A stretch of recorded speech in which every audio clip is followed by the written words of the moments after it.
She was supposed to change everything. And for a while, it looked like she already had. Sold out arenas in cities that had never once sold out for women's basketball. Television ratings that made network executives do double takes and reach for historical comparisons that didn't quite fit. A jersey flying off digital shelves faster than franchises could restock them. A player so fundamentally compelling to watch that casual sports fans who had never voluntarily sat through a WNBA game were suddenly setting calendar reminders and arguing about shot selection on social media at midnight. Caitlin Clark didn't just enter the Indiana Fever's lineup. She entered the entire conversation around women's professional basketball and refused to leave it. And then, quietly, systematically, and in full view of everyone watching closely enough to see it, something started going wrong. Not on the scoreboard, not in the stats, in her body, in the way she moved, in the expressions that flickered across her face when she thought the cameras had moved elsewhere, in the 4 separate injury breakdowns that landed within 8 weeks of each other like a slow-motion demolition, each one slightly harder to explain away than the last, and each one met with the same carefully worded institutional response that said almost nothing while appearing to say everything was fine. It wasn't fine. It isn't fine. And the story of how we got here, the real story, not the press release version, is one of the most important conversations happening in professional sports right now. There are sports moments that exist in 2 registers simultaneously. In the first register, they are athletic events, plays happening within a game, within a season, within the ordinary machinery of professional competition. In the second register, they are revelations, moments where the curtain gets pulled back far enough that you can't pretend the machinery is operating the way it's supposed to. The Connecticut Sun game was one of those moments. When Clark went down at half court, the crowd's response was the thing that told you everything. Not polite concern, not the muted murmur of fans watching a routine injury timeout. The real quiet, the kind that spreads through an arena when the people in the seats instinctively understand that what they're watching is not routine, that something has gone genuinely, seriously wrong, and that the language they're about to hear from the organization won't quite match what they just saw with their own eyes. She went down holding the same general region of her body that had already failed her 3 times in 2 months. She came off the court bent forward, the posture of someone trying to breathe through serious pain rather than simply walk off an impact. And on the sideline there were tears, not the competitive tears of a hard loss or a charged moment, the other kind. The kind that surface when frustration and physical agony and exhaustion and the slow accumulation of being told you're fine when every signal in your body is screaming otherwise all converge at once, and there is simply nowhere left to put any of it. What the Indiana Fever officially called this moment in their communications to the public and the press was slight discomfort. Sit with that framing for a moment. A player in visible tears, grimacing through basic movement, sidelined for the 4th time in 8 weeks due to lower body breakdown, and the organization's chosen public language is slight discomfort. That phrase is not an accident. It is a deliberate construction. It manages expectations without closing any commercial doors. It keeps sponsors placated and broadcast partners from asking difficult questions. It avoids triggering contractual provisions that might mandate longer mandatory absences. It maintains the organizational fiction that everything is under control and progressing normally, because the alternative, acknowledging the actual scope of what is happening, creates problems the franchise has apparently decided it cannot afford to have. But here's the thing about language used to obscure reality in the modern sports media environment. It doesn't actually obscure anything. It just ensures that the gap between what people are being told and what they can clearly see with their own eyes grows wider, faster, and more damaging than the truth would have been in the first place. The word that gets applied to injury clusters like Clark's is unfortunate. Announcers use it. Reporters use it. Even well-meaning fans use it because unfortunate contains within it the concept of randomness, of bad timing, of the inherent physical risks that every athlete accepts as part of competing at the highest level. What is happening to Caitlin Clark is not unfortunate in that sense. What is happening to Caitlin Clark has a name, a mechanism, and a clear set of conditions that created it. Orthopedic and sports medicine professionals who observed the public timeline and game footage, operating without access to her actual medical files, identified a pattern consistent with what's known as compensatory injury cycling. The concept is not particularly complex once you understand it, but its implications are serious and its progression is predictable. When one area of the body sustains soft tissue damage and is not given adequate time to genuinely recover before returning to high-intensity competition, the surrounding muscle groups begin absorbing additional load. They compensate for the compromised area, shielding it from the full force of athletic demand. This compensatory activation is the body's intelligent protective response, but it comes at a cost. The muscles and connective tissues doing the extra work were not designed to carry that load indefinitely, and eventually they fail under the accumulated stress. The injury migrates. Left side breaks down, right side picks up the slack, right side collapses, left side, now overloaded again from the compensatory response, tightens and tears under forces it cannot absorb. Round and round, domino after domino, wearing the costume of bad luck. The only intervention that interrupts this cycle is complete, genuine, enforced rest combined with a structured rehabilitation protocol that addresses not just the immediate injury but the biomechanical conditions that produced it. Not managed minutes, not reduced practice intensity, not optimistic press releases declaring the player day-to-day. Complete removal from the physical demands of competition, travel, and performance, for a recovery window measured in weeks rather than days. What Clark has been receiving instead of that intervention is something closer to its opposite. Cleared just quickly enough to return, monitored just closely enough to maintain the organizational claim that protocol is being followed, deployed back into game conditions before the tissue underneath has done what tissue needs time and rest to do. This is not a description of negligence in the casual sense. This is a description of a systematic pattern in which the information available to the organization's medical staff, information they absolutely possessed, was translated into decisions shaped by factors that had nothing to do with the player's health. To understand why Clark was physically vulnerable before the first injury ever occurred, you have to go back to the off-season. Reports from people with knowledge of her training preparation indicate that Clark entered her professional career having added significant muscle mass deliberately, purposefully, and for entirely understandable reasons. The college game she had mastered was played at a different physical register than the professional game she was entering. Veterans had made abundantly clear that the WNBA's physical demands were categorically different, that the contact was harder, that the defensive athleticism was higher, that a player's ability to compete through physicality was not optional but essential. So she built herself up. She came in stronger, heavier, more physically imposing than the player who had devastated NCAA defenses for 4 years. What this approach didn't account for, and what the sports science community understands with considerable clarity, is that adding muscular mass without an integrated biomechanical adaptation period fundamentally disrupts an elite athlete's movement patterns, not because additional strength is harmful in itself. Strength is valuable, but because muscles that are newly developed and still calibrating within the body's overall movement architecture change everything. Stride mechanics shift. Hip positioning adjusts. The angles at which knees and ankles absorb and distribute force during cutting, jumping, and lateral movement become subtly different from the patterns the athlete has spent an entire lifetime building and refining.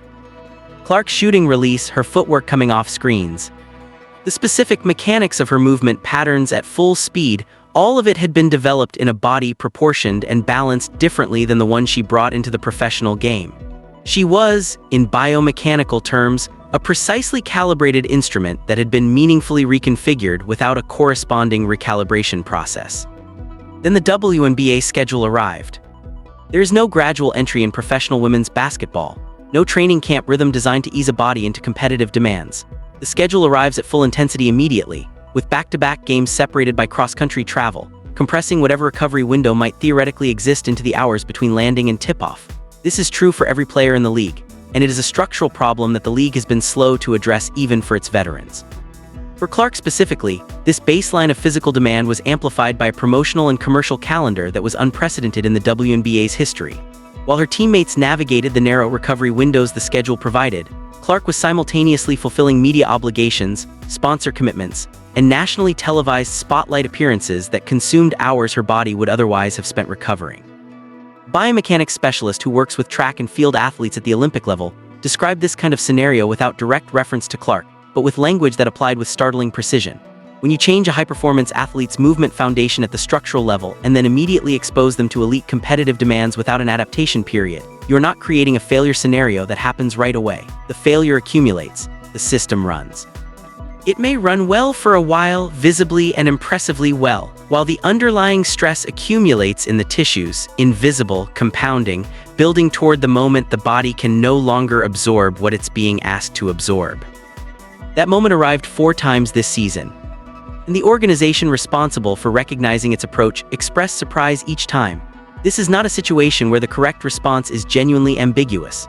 Sports medicine and athlete management at the professional level has evolved to the point where the appropriate framework for handling what Clark's body was signaling is not a matter of debate among professionals who aren't also managing commercial considerations.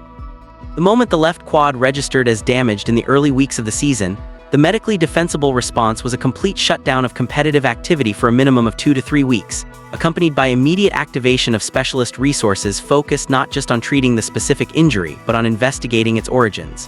What movement patterns contributed? What muscle imbalances were already present? What elements of the training load and travel schedule had created the conditions for breakdown?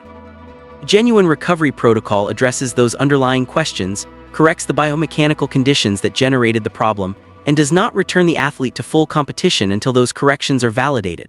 Not validated by a good day in practice. Not validated by a coach's assessment of game day readiness. Validated by clinical outcomes measured by the people responsible for the athlete's physical integrity.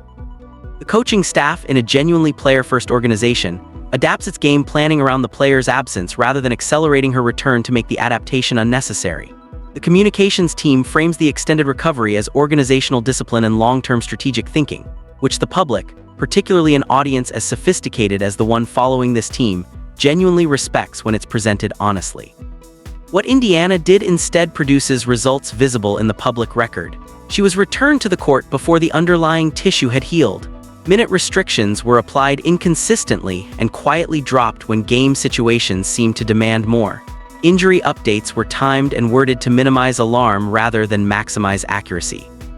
Cameras periodically captured coaches responding to Clark's visible discomfort mid-play with the careful neutrality of professionals who had been instructed to communicate that everything was manageable, regardless of what they were actually seeing. Her inner circle was watching every bit of this, and what they've done in response is tell you everything about how catastrophically the organization has failed her. Here is the development that should end any remaining organizational defense of how the Indiana Fever has managed this situation. Caitlin Clark is no longer relying exclusively on the Indiana Fever's medical staff. This isn't speculation circulating in fan communities. It has been confirmed by people with direct knowledge of the situation. Clark and the team of advisors, agents, and trusted figures from her Iowa background who have remained intimately involved in her professional development have begun building an independent medical infrastructure, a parallel system of specialist support operating entirely outside the organizational structure, because the organizational structure has demonstrated that it cannot be trusted to prioritize the right things. The specialists being brought in represent a level of investment and sophistication well beyond standard franchise medical protocols. Biomechanical evaluators whose specific expertise lies in identifying and correcting the movement pattern disruptions that create injury cycles in elite athletes. Regenerative medicine practitioners, whose work typically operates in the orbit of NBA franchises and Olympic programs with resources and standards significantly exceeding what a WNBA team currently provides. Soft tissue rehabilitation specialists who approach injury not as something to patch sufficiently to restore short-term availability, but as a structural problem requiring structural solutions before any return to competition is appropriate. The modalities reportedly being explored reflect this elevated framework. Biomechanical retraining targeting the specific movement imbalances that initiated the compensatory injury cycle. Stem cell therapy aimed at accelerating tissue repair at the cellular level in damaged muscle fibers. Hyperbaric oxygen sessions designed to push concentrated healing resources into stressed tissue through mechanisms that standard rehabilitation doesn't access. This is not a recovery plan. This is a comprehensive reset, an acknowledgement that the approach taken by the organization responsible for her professional care has not merely failed to solve the problem. It has actively compounded it, and the damage now requires intervention at a depth and sophistication that the franchise either cannot or has chosen not to provide. When a player of Clark's profile and significance begins constructing a medical support system that operates independently of and implicitly in opposition to the organization employing her, the signal being sent transcends any single injury update or coaching decision. It is a comprehensive institutional indictment delivered without a press conference or a public statement, in the most consequential possible way, through action. The Fever had every resource available to prevent this outcome. They had the information, the financial motivation, and the organizational responsibility to provide Clark with the standard of care that would have kept her healthy, kept her trust intact, and kept the most valuable player in their franchise's history committed to the organization's future. They made different choices. And now the player is building something they didn't provide, with people they didn't recommend, on a timeline they don't control. That is not a minor institutional embarrassment. That is a relationship that has been functionally broken at the level that matters most. To understand why these choices were made, you have to be willing to look directly at what Caitlin Clark represents to the Indiana Fever, not as a basketball player, but as an economic phenomenon. The commercial metrics surrounding her are not subtle. Jersey sales that rank consistently at or near the top of the entire league, driven by a consumer base that extends far beyond the traditional WNBA audience. Ticket sales that have transformed attendance patterns at Fever home games and through visiting team dynamics across the league. Broadcast viewership numbers that have produced a generational leap in the television contracts women's basketball can command. Sponsor activations built specifically around her availability, her performance, her presence in the starting lineup. The entire commercial architecture of the Indiana Fever. And in meaningful structural ways, the WNBA's broader financial narrative to investors and broadcast partners is calibrated around Caitlin Clark being on the court and performing at the level that generates the content, conversation, and commercial engagement driving all those numbers. When her body begins signaling that it needs real time, weeks rather than days, complete removal from competitive demands rather than managed minutes, the organization does not process that signal as a medical situation in the first place. It processes it as a business emergency. Every game she misses is a sold-out seat purchased specifically for the experience of watching her. Every week she plays limited minutes is a sponsor activation without its anchor. Every honest injury update that accurately conveys the seriousness of what's happening is a potential disruption to the carefully maintained narrative of growth and stability that the league is presenting to its commercial partners. This is the mechanism that produces slight discomfort as the official description of a player crying on the sideline. Not explicit malice, though the ethical framework for what resulted does not require malice to be damning. Institutional reflex. The collective output of an organization whose commercial interests have become so deeply entangled with a single player's physical availability that the infrastructure supposedly designed to protect her has been compromised by the same financial pressures that profit from her performance. Trainers who would otherwise push for a longer shutdown find themselves navigating organizational pressure from above. Coaches who want to limit minutes in the interest of long-term health have to balance that judgment against ownership expectations and playoff positioning. The communications team translates every medical development through the filter of what the market can absorb rather than what the athlete's condition actually is. And Clark gets managed minutes instead of genuine rest, reassurances instead of honest timelines, a professional smile in front of cameras instead of the transparent conversation she deserved months ago. The fans who fill the arenas and buy the merchandise are told that everything is progressing. Everything has not been progressing. Everything has been compounding, quietly and systematically, in a direction that anyone willing to follow the actual clinical logic rather than the press releases could see was inevitable. Among the more striking and underreported dimensions of Clark's situation is the relative quiet from within the league itself, both from veteran players whose experience makes them qualified to recognize what's happening, and from the broader infrastructure of the WNBA's player advocacy mechanisms. The veterans in this league carry genuine authority on this subject. They have spent careers navigating exactly the kind of institutional management failures Clark is experiencing now. They played through serious injuries on inadequate resources, traveled in conditions that would have produced immediate remediation demands from any comparable professional league, built the audience and the credibility that made the current moment of growth possible, often without receiving adequate acknowledgement, compensation, or basic professional respect for doing so. Their voices carry weight, and their experience is directly relevant. And yet the response from the broader player community to what is happening to Clark specifically has remained largely muted. Supportive gestures on social media, quiet private expressions of concern, nothing coordinated, nothing loudly demanding the institutional accountability that the situation warrants. The complicated texture of this silence has a context that deserves honest acknowledgement. Clark did not arrive in the WNBA the way rookies typically do. She arrived having already accumulated an endorsement portfolio and commercial profile that exceeded what most veterans in the league had built across entire careers. She arrived with a media presence that created a kind of gravitational pull on coverage, attention, and resources that made everything else in the league's orbit feel smaller by comparison. She arrived as a phenomenon in a league that had spent decades trying to generate the kind of mainstream attention that appeared to materialize around her almost effortlessly. The vast majority of her peers have handled this dynamic with extraordinary professionalism and genuine class, because they understand that Clark's rising tide has genuinely lifted aspects of the league that needed lifting. But the underlying tension is real, quietly present in the spaces between public statements.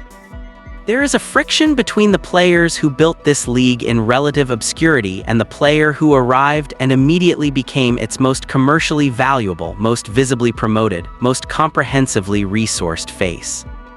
Inside the Fever specifically, reports describe an atmosphere that has grown genuinely layered. Veterans with legitimate standing to expect organizational investment in their development, their health, and their professional growth have observed how completely the franchise's attention and resources orient around Clark. There are quiet frustrations about rotations, about the organizational dynamics that accompany being on the same team as someone whose commercial significance to the franchise is so categorically different from their own. None of this is Clark's fault. She did not design the system. She did not ask for the commercial infrastructure to be built on top of her in a way that distorts every organizational relationship around her. But she is caught in the center of it, and paradoxically, she is also the one it is failing most completely. The organization built a team around her visibility without actually building around her health, her development, or her long-term sustainability, and the consequences are now visible to everyone watching closely enough. One of the most consequential miscalculations embedded in how the Indiana Fever and the WNBA have handled this situation is a fundamental misreading of the audience they're dealing with. The fan base that Clark helped attract to women's basketball, combined with the deeply invested fan base that was already there, does not function like a passive audience that receives official communications and adjusts its understanding accordingly. These are people who read injury reports the way financial analysts read quarterly filings, who follow sports medicine professionals on social media, specifically to translate the clinical language in those reports into what it actually means, who dissect game footage systematically, identifying the subtle gait changes, the favored limbs, the slight hesitations in footwork that precede physical breakdown, who build and share detailed, documented timelines across online communities where kinesiology discussions happen at a level of sophistication that would genuinely surprise the people writing the Fever's official communications. Every time Clark flinches on a lateral cut, someone has the clip. Every time she favors one side coming out of a screen, someone has the timestamp. Every time a coach's body language communicates something substantively different from what the press release said 6 hours earlier, someone has the screenshot.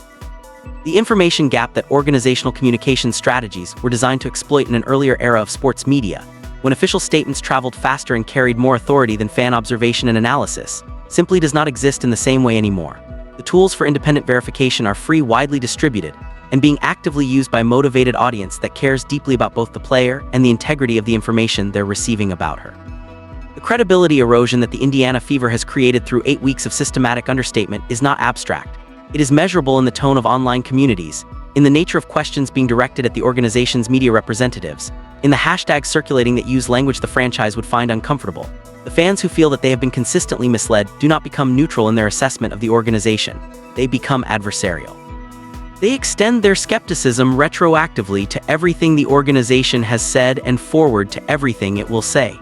They assume the worst as a default position because the gap between official communication and observable reality has been wide enough and consistent enough to make that assumption rational rather than reflexive. The WNBA cannot manage its way through this moment with language. The language has already been tried repeatedly and transparently, and the audience has already decided what it thinks of the result. Caitlin Clark's current contract will end. When it does, she will enter free agency as arguably the most sought-after player in the history of the WNBA's open market, and every franchise with organizational ambition and cap flexibility already understands what that moment represents. The pitch from competing organizations does not need to be elaborate or cleverly constructed. It needs to be, in essence, one sentence: come somewhere that will actually take care of you. The franchises most discussed in this context are not mysteries. The New York Liberty possess both the market scale and the organizational track record of a franchise that consistently demonstrates its commitment to building genuine competitive infrastructure rather than simply acquiring marquee names and expecting the commercial gravity to do the rest. The Las Vegas Aces have built something more specifically valuable in this context: a demonstrated culture of player investment that produces championships and retains talent, specifically because the players inside that organization believe, based on evidence rather than assurances, that their long-term interests are genuinely prioritized. These organizations have not been waiting passively for Clark's situation to develop. They have been watching, assessing, and quietly positioning, understanding that the conditions being created in Indiana are doing recruitment work that no competing front office needs to do explicitly. The Nike dimension to this conversation is not incidental. Clark's endorsement relationship with Nike represents a level of commercial investment that creates its own set of incentives around her long-term market positioning. Nike builds global campaigns around athletes positioned in markets with the scale and visibility to maximize that investment's return. The assumption that conversations happening at that level of commercial relationship have no bearing on how the broader situation around Clark's future develops is not a sophisticated reading of how modern sports commerce actually operates. If the Fever want to retain her in any meaningful sense, not merely contractually but in terms of the commitment and engagement that makes a franchise player actually want to build something in one place, they have to do what they have consistently failed to do. They have to demonstrate through sustained, verifiable action that her body and her long-term health are more important to the organization than any single game outcome, broadcast window, or quarterly revenue figure. The organizational choice between genuine transformation and continued institutional behavior, as usual, is not going to remain open indefinitely. Clark is not the type to make this kind of decision emotionally or impulsively. When the moment arrives, it will be a calm, analytically grounded assessment of which environment gives her the best chance to be great for the duration of a career, with the answer clearly visible in what each available option has already demonstrated through its behavior. Indiana has been demonstrating something specific for 8 weeks. The question is whether they decide to demonstrate something different before the clock runs out. Pull back far enough from the specifics of Clark's situation and the shape of what's actually at stake becomes clear. The WNBA is at a genuine inflection point, a moment where the distance between what the league is presenting itself as and what it actually delivers for the athletes inside it has become too visible and too consequential to manage with language alone. The growth of the past several years is real. Television deals that would have been structurally unimaginable a decade ago. Attendance records. A generation of players whose athleticism, basketball intelligence, and competitive quality compares favorably to any professional league anywhere. A cultural conversation around women's sports that has shifted in ways that advocates spent decades working toward. All of that is true and all of it matters. But a league that legitimately aspires to stand alongside the established major professional sports in terms of institutional credibility and player treatment cannot continue operating with infrastructure, medical standards, travel conditions, and injury reporting practices calibrated for a much smaller, much less visible enterprise. The gap between the league's commercial ambitions and the daily operational reality for the athletes generating those commercial outcomes has been starkly illuminated by what has happened to its most visible player this season. The medical standards have to evolve to match the level of investment the players are making in their professional careers. The travel conditions have to be modernized to reflect what an organization genuinely committed to athletic performance and longevity would provide. The injury reporting framework has to become something other than a public relations management instrument, both because the athletes deserve honest communication and because the audience has already demonstrated that it can see through the alternative. Caitlin Clark became the face of this reckoning not by design and not by desire. She became the face of it because her arrival in the league made everything that was already broken impossible to look away from. The scrutiny her presence attracted was not selective.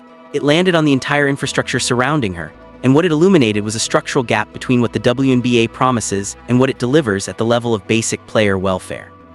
The league now has the opportunity, while this moment is still live and the conversation is still open, to demonstrate through action rather than statements that it sees what the situation reveals and is committed to changing it. Not a protocol review, not a press release promising to examine standards.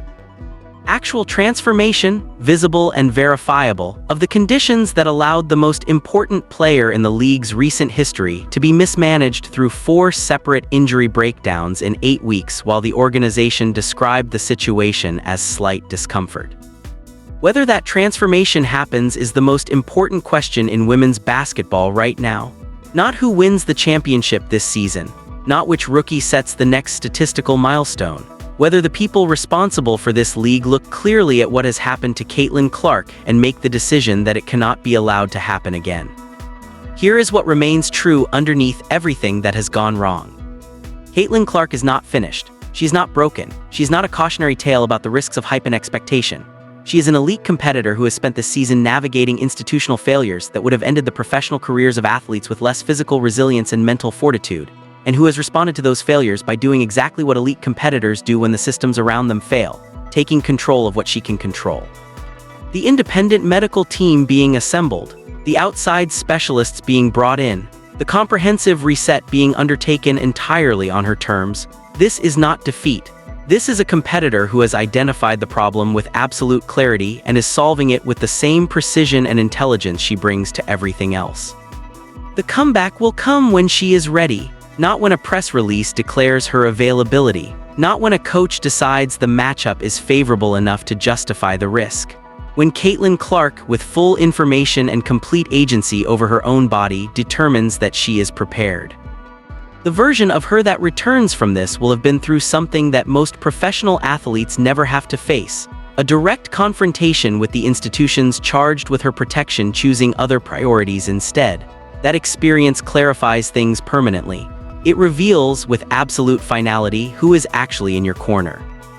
It rearranges what matters and what doesn't in ways that tend to produce either a harder, more focused competitor or a player who finds a better environment for her energy and her future. The WNBA should be hopping with everything it has for the former, and if it wants to earn it, the path is not complicated. It just requires choosing the player over the press release every single time, starting now. The question is whether they will, and everyone is watching.